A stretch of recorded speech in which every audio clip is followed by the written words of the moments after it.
Dally was waiting for Johnny and me under the streetlight at the corner of Pickett and Sutton. And since we got there early, we had time to go over to the drugstore in the shopping center and goof around. We bought Cokes and blew the straws at the waitress and walked around eyeing things that were lying out in the open until the manager got wise to us and suggested we leave. He was too late, though. Dally walked out with two packages of Cools under his jacket. Then we went across the street and down Sutton a little on the way to the Dingo.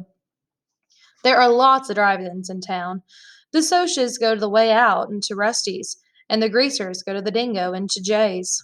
The Dingo is a pretty rough hangout. There's always a fight going on there, and once a girl got shot.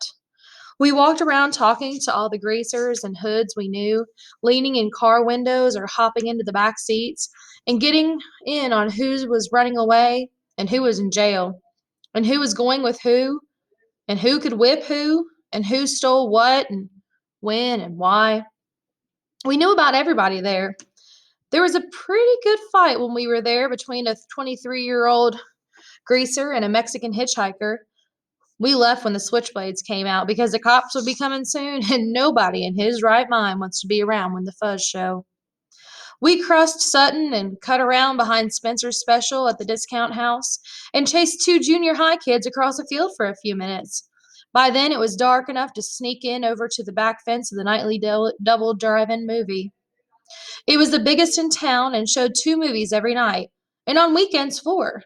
You could say you were going to the nightly double and have time to go all over town. We all had the money to get in. It only cost a quarter if you're not in a car, but Dolly hated to do things the legal way. He liked to show that he didn't care whether there was law or not. He went around trying to break laws. We went to the rows of seats in front of the concession stand to sit down. Nobody else was there except for two girls who were sitting down front. Dally eyed them coolly, then walked down to the aisle and sat right behind him. I had a sick feeling that Dally was up to his usual tricks, and I was right. He started talking, loud enough for the two girls to hear. He started out bad and got worse. Dallas could talk awful dirty if he wanted to, and I guess he wanted to then.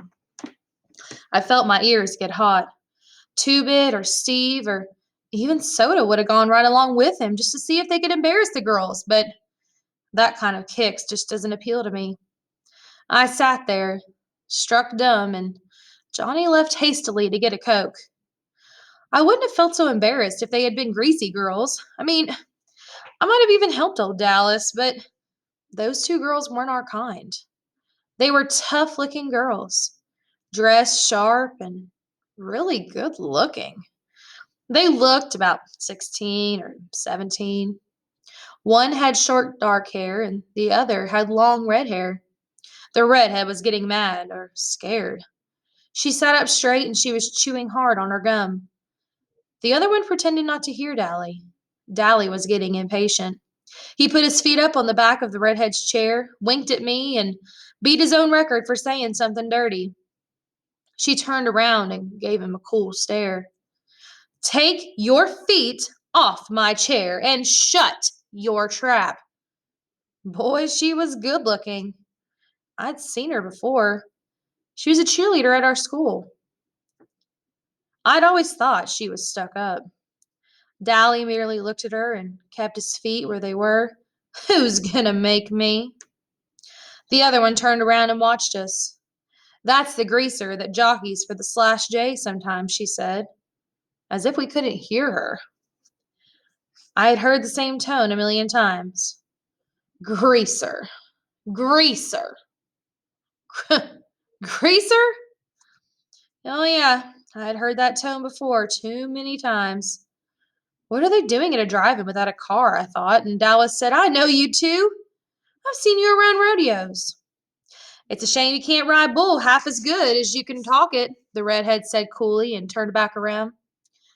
That didn't bother Dally in the least. You two barrel race, huh? You better leave us alone, the redhead said in a biting voice, or I'll call the cops. Oh, my, Dahlia looked aboard. You've got me scared to death. You ought to see my records sometime, baby. He grinned slyly. Guess what I've been in for? Please leave us alone, she said. Why don't you be nice and leave us alone? Dally grinned roguishly. I'm never nice. Want a Coke? She was mad by then. I wouldn't drink it if I was starving in the desert. Get lost, Hood. Dally merely shrugged and strolled off. The girl looked at me. I was half scared of her. I'm half scared of all nice girls, especially Shosha's. Are you going to start in on us? I shook my head wide-eyed. No. Suddenly she smiled. Gosh, she was pretty. You don't look the type. What's your name? I wish she hadn't asked me that. I hate to tell people my name for the first time. Ponyboy Curtis. Then I waited for the. You're kidding! Or that's your real name? Or one of the other remarks I usually get. Ponyboy's my real name, and personally, I like it. The redhead just smiled. That's an original and lovely name. My dad was an original person. I said, I've got a brother named Soda Pop, and it says so on his birth certificate. My name's Sherry, but I'm called Cherry because of my hair. Cherry Valance. I know, I said. You're a cheerleader. We go to the same school. You don't look old enough to be going to high school, the dark-haired girl said. I'm not. I got put up a year in grade school. Cherry was looking at me. What's a nice, smart kid like you doing running around with trash like that? I felt myself stiffen. I'm a Grease. Same as Dally. He's my buddy. I'm sorry, Pony Boy, she said. Then she said briskly, Your brother Soda Pop, does he work at a gasoline station? A DX, I think? Yeah. Man, your brother is one doll. I might have guessed you were brothers. You look alike. I grinned with pride. I don't think I look one bit like Soda, but it's not every day I hear Socias telling me they think my brother is a doll. Didn't he used to ride in rodeos? Saddle bronc? Yeah, Dad made him quit after he tore a ligament, though. We still hang around rodeos a lot. I've seen you two barrel race. You're good. Thanks, Cherry said. And the other girl, who was named Marcia, said, How come we don't see your brother at school? He's not any older than 16 or 17, is he? I winced inside. I've told you, I can't stand it that Soda dropped out. He's a dropout, I said roughly. Dropout made me think of some poor, dumb-looking hoodlum wandering the streets, breaking out street lights. It didn't fit my happy-go-lucky brother at all. It fitted Dally perfectly. You could hardly say it about Soda. Johnny came back and sat down beside me. He looked around for Dally, then managed to shout hi to the girls and tried to watch the movie. He was nervous, though. Johnny was always nervous around strangers. Cherry looked at him, sizing him up as she had me. Then she smiled softly, and I knew she had him sized up right. Dally came striding back with an armful of Cokes. He handed one off to each of the girls and sat down beside Cherry. This might cool you off. She gave him an incredulous look, and then she threw her Coke in his face. That might cool you off, Greaser. After you wash your mouth and learn to talk and act decent, I might cool off, too. Dally wiped the Coke off his face with his sleeve and smiled dangerously. If I had been Cherry, I would have beat it out of there. I knew that smile. Fiery, huh? Well, that's the way I like 'em. He started to put his arm around her, but Johnny reached over and stopped him. Leave her alone, Dally. Huh? Dally was taken off guard. He stared at Johnny in disbelief. Johnny couldn't say boo to a ghost. Johnny gulped and got a little pale, but he said, You heard me. Leave her alone. Dallas scowled for a second. If it had been me, or Two-Bit, or Soda, or Steve, or anyone but Johnny, Dally would have flattened him without a moment's hesitation. You just didn't tell Dallas Winston what to do. One time in a dime store, a guy told him to move over at the candy counter. Dally had turned around and belted him so hard it knocked a tooth loose.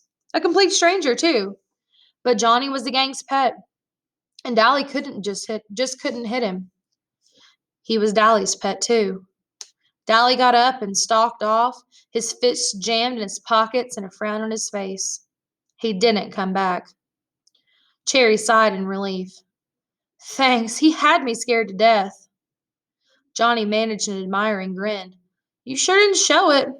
Nobody talks to Dally like that. She smiled. From what I saw, you do.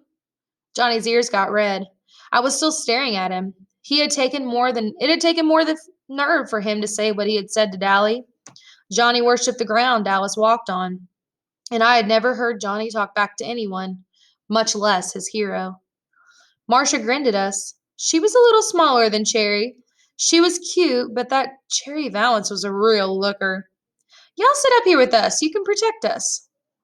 Johnny and I looked at each other. He grinned suddenly, raising his eyebrows so they disappeared under his bangs. Would we ever have something to tell the boys? His eyes said plainly. We had picked up 2 girls, and classy ones at that.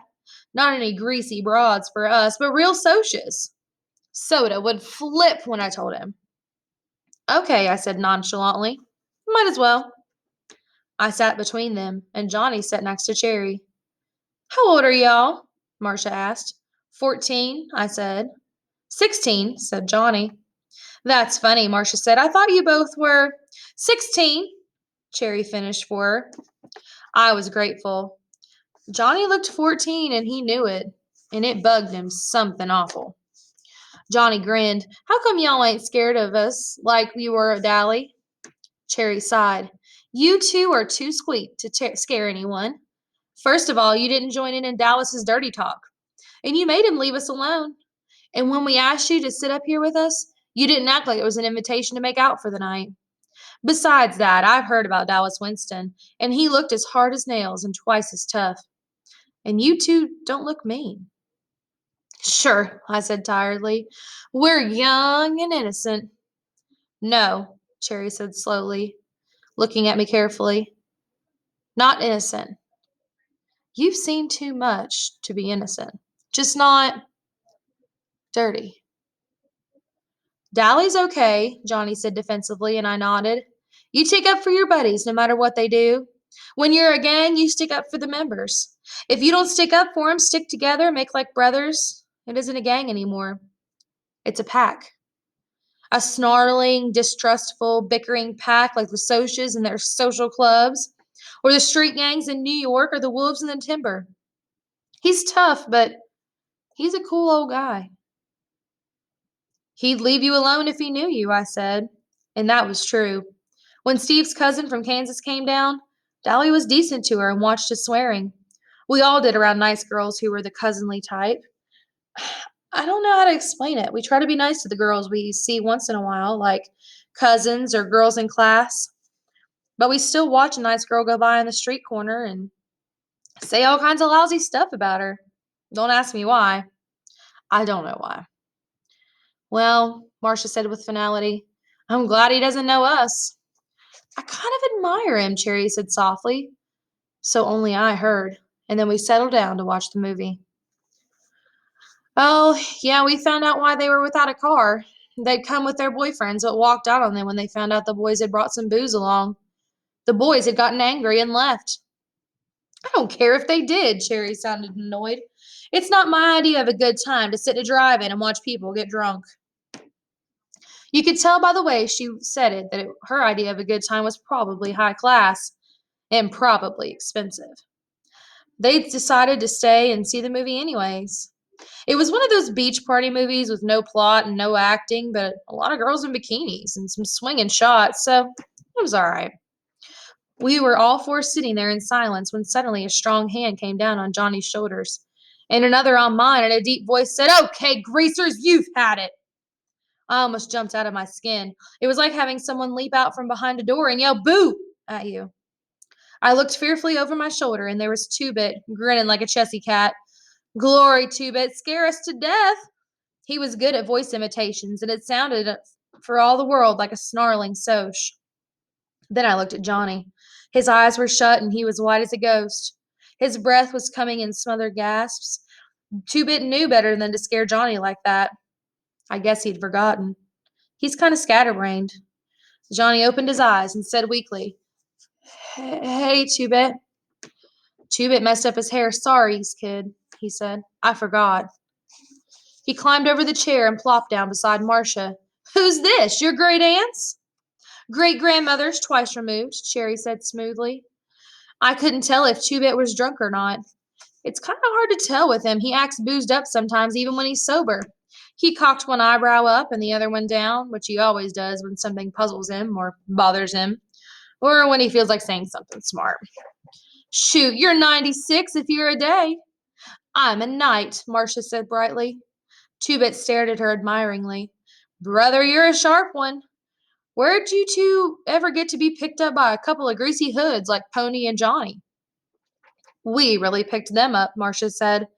We're really Arabian slave traders, and we're thinking about shanghaiing them. They're worth 10 camels apiece, at least. 5, Two-Bit disagreed. They don't talk Arabian, and I don't think. And say something in Arabian, Johnny Cake. Cut it out, Johnny broke in. Dally was bothering them, and when he left, they wanted us to sit with them to protect him against wisecracking greasers like you, probably. Two-Bit grinned because Johnny didn't usually get sassy like that. We thought we were doing good if we could get him to talk at all. Incidentally, we don't mind being called greaser by another greaser. It's kind of playful then.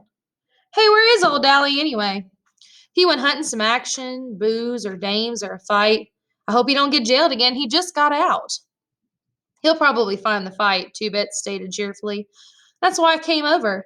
Mr. Timothy Shepard and company are looking for whoever so kindly slashed their tires. And, well, since Mr. Curly Shepard spotted Dallas doing it, well, does Dolly have a blade? Not that I know of, I said. I think he's got a piece of pipe, but he busted his blade this morning. Good. Tim will fight fair if Dolly don't pull a blade on him. Dolly shouldn't have any trouble. Cherry and Marcia were staring at us. You don't believe in playing in rough or anything, do you? A fair fight isn't rough, Two-Bit said. Blades are rough. So are chains and heaters and pull sticks and rumbles. Skin fighting isn't rough. It blows off steam better than anything. There's nothing wrong with throwing a few punches. Socias are rough.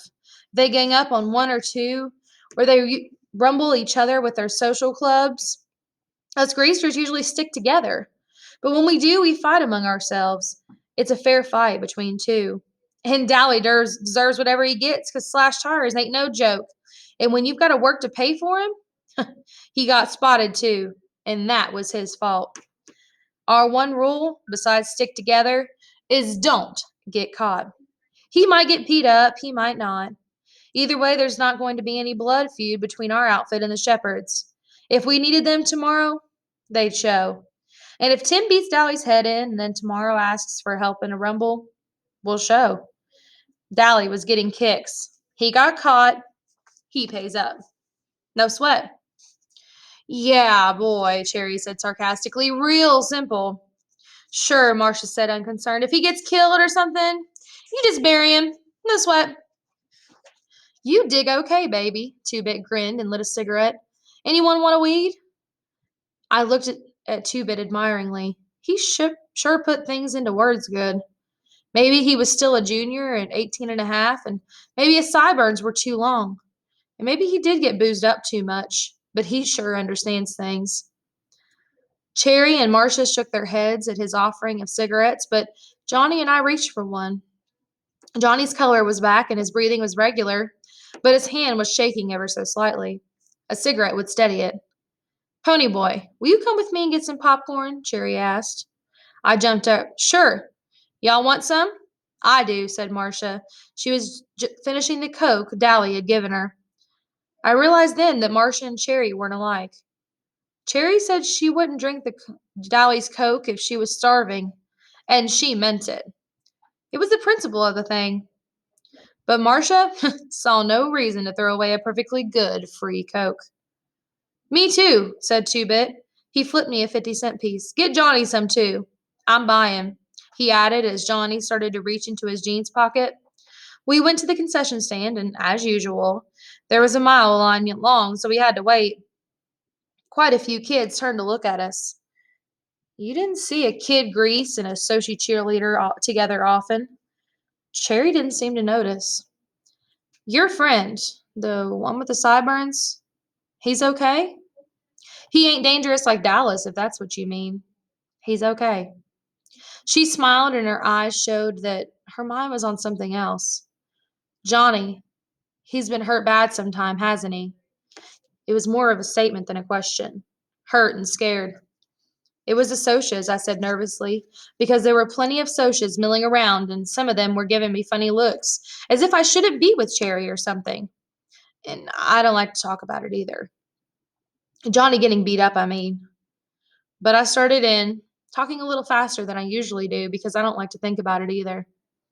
It was almost 4 months ago. I had walked down to the DX station to get a bottle of pop and to see Steve and Soda because they'll always buy me a couple of bottles and let me help work on the cars. I don't like to go on weekends because there's usually a bunch of girls down there flirting with Soda. All kinds of girls, Soja's too. I don't care too much for girls yet. Soda says I'll grow out of it. He did. It was a warmish spring day with the sun shining bright, but it was getting chilly and dark by the time we started for home. We were walking because we had left Steve's car at the station. At the corner of our block, there's a wide open field where we play football and hang out, and it's often a site for rumbles and fistfights. We were passing it, kicking rocks down the street and finishing our last bottle of Pepsi, when Steve noticed something lying on the ground. He picked it up. It was Johnny's blue jeans jacket, the only jacket he had. "Looks like Johnny forgot his jacket," Steve said, slinging it over his shoulder to take it by Johnny's house. Suddenly, he stopped and examined it more carefully. There was a stain the color of rust along the collar. He looked at the ground. There were more stains on the grass. He looked up and across the field with a stricken expression on his face. I think we all heard the low moan and saw the dark, motionless hump on the other side of the lot at the same time. Soda reached him first. Johnny was lying face down on the ground. Soda turned him over gently, and I nearly got sick. Someone had beaten him badly. We were used to seeing Johnny banged up. His father clobbered him a lot, and although it made us madder than heck, we couldn't do anything about it. But those beatings had been nothing like this. Johnny's face was cut up and bruised and swollen, and there was a wide gash from his temple to his cheekbone. He would carry that scar all his life. His white t-shirt was splattered with blood. I just stood there trembling with sudden cold. I thought he might be dead. Surely nobody could have beaten him like that and live. Steve closed his eyes for a second and muffled a groan as he dropped on his knees beside Soda. Somehow the gang sensed what had happened. Two-Bit was suddenly there beside me, and for once his comical grin was gone, and his dancing gray eyes were stormy. Derry had seen us from our front porch and ran, too, toward us, suddenly skidding to a halt. Dally was there, too, swearing under his breath and turning away with a sick expression on his face. I wondered about it vaguely. Dally had seen people killed on the streets of New York's West Side. Why did he look sick now? "Johnny?" Soda lifted him up and held him against his shoulder. He gave the limp body a slight shake. "Hey, Johnny Cake." Johnny didn't open his eyes. But there came a soft question. "Soda?" "Yeah, it's me," Soda said. "Don't talk. You're going to be okay." "There was a whole bunch of them," Johnny went on, swallowing, ignoring Soda's command. "A blue Mustang full. I got so scared." He tried to swear, but suddenly started crying, fighting to control himself, then sobbing all the more because he couldn't. I'd seen Johnny take a whipping with a 2x4 from his old man and never let out a whimper. That made it worse to see him break now. Soda just held him and pushed Johnny's hair back out of his eyes. "It's okay, Johnny Cake. They're gone now. It's okay." Finally, between sobs, Johnny managed to grasp out his story. He had been hunting our football to practice a few kicks when a blue Mustang had pulled up beside the lot. There were 4 Socs in it. They had caught him, and one of them had a lot of rings on his hand. That's why it cut up Johnny so badly. It wasn't just that they had beaten him half to death. He could take that. They had scared him. They had threatened him with everything under the sun. Johnny was high-strung anyway, a nervous wreck from getting belted every time he turned around, from hearing his parents fight all the time. Living in those conditions might have turned someone else rebellious and bitter. It was killing Johnny. He had never been a coward. He was a good man in a rumble. He stuck up for the gang and kept his mouth shut good around the cops. But after the night of the beating, Johnny was jumpier than ever. I didn't think he'd ever get over it. Johnny never walked by himself after that, and Johnny, who was the most law-abiding of us, now carried in his back pocket a 6-inch switchblade. He'd used it too. He'd use it too if he ever got jumped again. They had scared him that much. He would kill the next person who jumped him. Nobody was ever going to beat him like that again. Not over his dead body. I had nearly forgotten that Cherry was listening to me. But when I came back to reality and looked at her, I startled to find her white as a sheet. All Socs aren't like that, she said. You have to believe me, Pony Boy. Not all of us are like that. Sure, I said. That's like saying all you greasers are like Dallas Winston. I bet he's jumped a few people. I digested that. It was true. Dally had jumped people. He had told us stories about muggings in New York that made the hair on the back of my neck stand up. But not all of us were bad. Cherry no longer looked sick, only sad. I'll bet you think the Socs have it made. The rich kids. The West Side Socs. I'll tell you something, Pony Boy, and it may come as a surprise. We have troubles you've never even heard of. You want to know something? She looked at me straight in the eye.